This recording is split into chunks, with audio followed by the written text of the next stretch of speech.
Rapaz, terrível. Aquele cartão amarelo aos 40 do segundo tempo, que você para, fica com uma raiva danada, né? E fica assim, irmão, por que esse jogador, ele tomou esse cartão amarelo? Um lance desproposital, não tinha sentido, o jogo tava ganho. Pô, se você já imaginou isso, né? De alguma maneira você se associou ao caso do Bruno Henrique. Sem o juízo de valor, não. Mas é interessante isso, né? Às vezes a gente olha como torcedor mesmo, e fala, bicho, o jogo ganha, o cara vai perder o próximo jogo, né? E aí começa a ter no Brasil e no mundo, verdade seja dita, a crise do impacto que tem da relevância hoje das bets, porque tudo é aposta. Professor, não estou entendendo nada, vamos lá. O que a gente está discutindo aqui é o caso do Bruno Henrique. Será que ele pode parar de jogar futebol? Professor, eu nem vi isso, eu não sou muito alienado. Bom, vamos entender um pouco mais e até mostrar exatamente o que é que foi do caso concreto aqui para você entender essa fase do indiciamento, beleza? Bom, a ideia é o seguinte, né? Nós tivemos esse caso, né, do Bruno Henrique, em que ele leva um cartão amarelo e a partir disso desencadeia, de certo modo ali, não por levar um cartão amarelo, mas por, digamos assim, alguns indícios que as casas de apostas elas vão relatar à Polícia Federal. Professor, vamos lá. Seguinte, o que foi que aconteceu?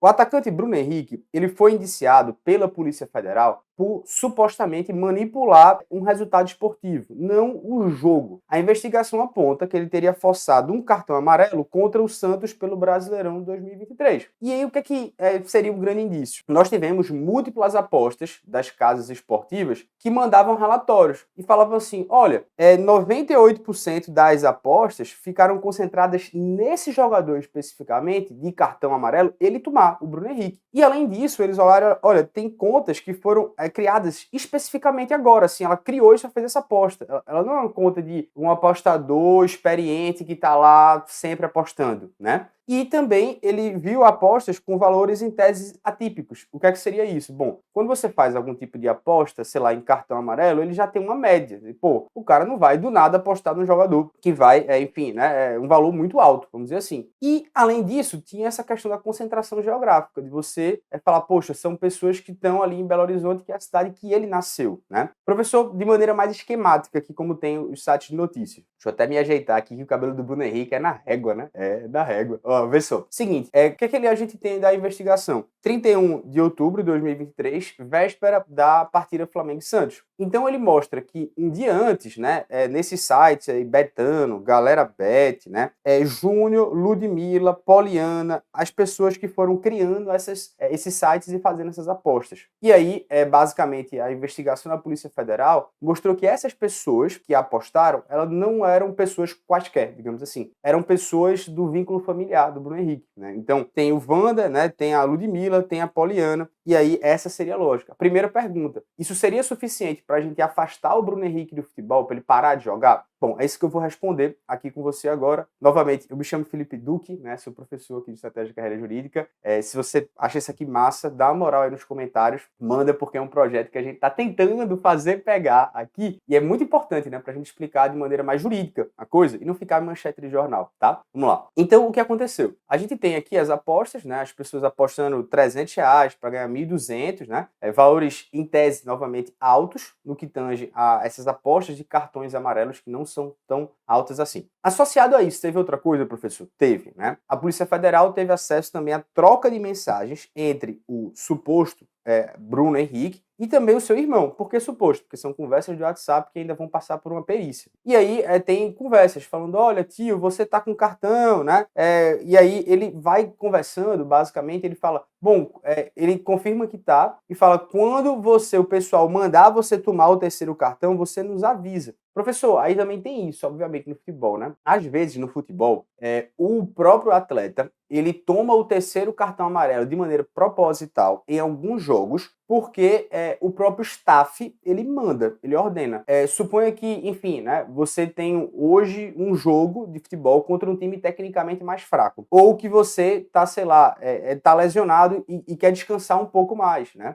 E o próximo jogo é um jogo muito importante, é um clássico, é um Palmeiras e Corinthians, é um negócio assim, né, assombroso. Bom, então acontece às vezes que o próprio time de futebol, ele manda, ele fala, velho, force um cartão amarelo. Então, o goleiro atrasa para bater, a pessoa faz cera, a pessoa reclama com o juiz, né? Então, só que aqui, ele combinando isso, e ele confirmando, olha, vou guardar já o dinheiro de investimento, e aí esse Wanda, junto com outras pessoas, estão entre os indiciados, tá? a parte jurídica mesmo da coisa. O que é que aconteceu? Segundo a Polícia Federal, o indiciamento dos crimes aqui que poderiam acontecer em potencial são os seguintes. Primeiro, a gente tem a fraude em competição esportiva. O artigo 200 da Lei Geral do Esporte, que foi uma lei criada, né, a Lei 14.597 de 2023, ela tem uma conduta que tipifica especificamente condutas que são relacionadas à manipulação de competições esportivas. Ah, professor, mas ele não manipulou o jogo, ele manipulou um cartão. Mas veja o que é que diz o artigo. Ele fala fraudar por qualquer meio ou contribuir para que se fraude de qualquer forma o resultado de competição esportiva, pode ser o resultado, ou evento a ela associado. Veja, levar um cartão é um tipo de fraude, é um tipo muito aberto, né? Então o tipo penal ele é abrangente e ele não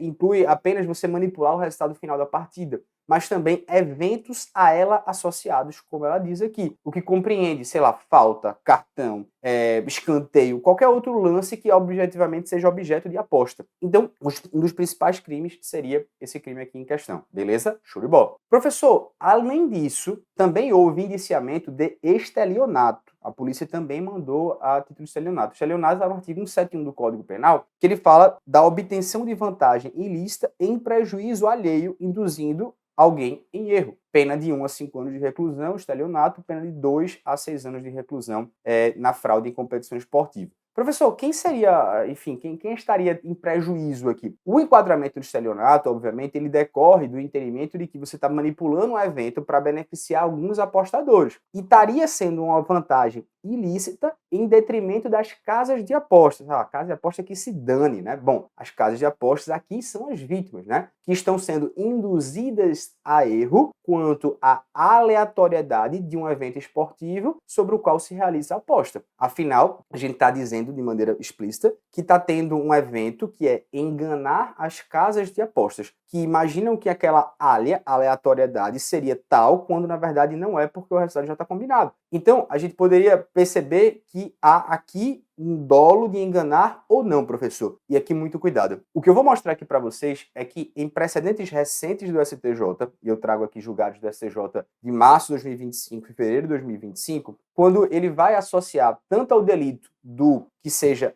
o estelionato, ele envolve o intuito doloso, tá? Envolve o intuito doloso. Além de que, quando a gente fala na concepção até de outra coisa que pode dar brechas, e eu vou chegar na estrutura, né? Porque a gente tem um indiciamento, mas a gente ainda tem a ideia do Ministério Público analisar e dizer quais são os crimes que eles vão ofertar a denúncia. E tem gente dizendo, ele poderia ser investigado também por organização criminosa. A organização criminosa, já em esse julgado do STJ, ele fala, olha, a gente tem que ter uma estabilidade nessa instituição, né, de fraudar. A gente tem que ter uma comprovação de um grupo estruturado, né, para você incluir na Lei 12.850 de 2013. A gente tem que ter a prática de infrações penais, de certo modo, que envolvam essa estabilidade e permanência do grupo. Então, cuidado. Também tem gente dizendo que ele pode ser punido por outros crimes. Veja, eu estou trazendo especialmente a organização criminosa. Tem que se comprovar isso, né, que era uma coisa de estabilidade e duração. Outra coisa no que tem o estelionato, que tem que ter um dolo específico, né, de fraudar as casas. Isso vai ser feito. Como assim, professor? Quais são os próximos passos? Bom, os próximos passos é que o Ministério Público ele vai analisar esse relatório da Polícia Federal, ou seja, o indiciamento a Polícia Federal entende que há. O Ministério Público agora analisa e vai fazer a denúncia ou não. E aí depois o juiz decide se ele recebe a denúncia, ou seja, se o Bruno Henrique vai virar réu e, consequentemente, as outras pessoas que estão com ele. Depois nós temos toda a instrução probatória, então a produção de provas, testemunhas também, né? A questão da perícia, né, das conversas que foram feitas, isso também é muito importante. E a parte, obviamente, da sentença, se vai absolver ou vai condenar ele. E também a possibilidade de recurso. Então, esse é um andamento processual normal. Num cenário, e aqui novamente, de a gente tentar adivinhar o que pode acontecer se ele fosse condenado, é interessante que eu trago aqui um cenário que eu vi em alguns sites também para vocês perceberem. Bom, se ele for condenado pelos dois crimes, né, estelionato e, consequentemente, a fraude em competições esportivas, pode chegar a pena teórica até 11 anos, né? Mas, por que, professor? Porque tem que ter cuidado ainda, quer dizer, que ele é um cara que praticou crime sem violência ou grave ameaça. É provável que, dependendo da dosimetria, isso é uma coisa, obviamente, dosimetria depende de muitos fatores, né, da instituição processual, que possa ter um regime até semi-aberto ou aberto, em razão da questão dele não ter antecedentes criminais, e também cita-se em alguns sites que é possível a substituição à pena restritiva de direito. Claro, isso aqui é algo que não tem como a gente saber, né? Agora, nós temos as possíveis consequências desportivas, que é isso. Além da esfera penal, ele tem a instância disciplinar. E na instância disciplinar, o Bruno Henrique, ele pode ter uma suspensão preventiva imediata pelo STJD se ele entender necessário. O STJD pode reabrir o caso dele. E aí, na instância disciplinar, ou seja, além da esfera penal, ele pode ter uma punição de 2 a 6 anos de suspensão mais multa, conforme o artigo 242, né, do Código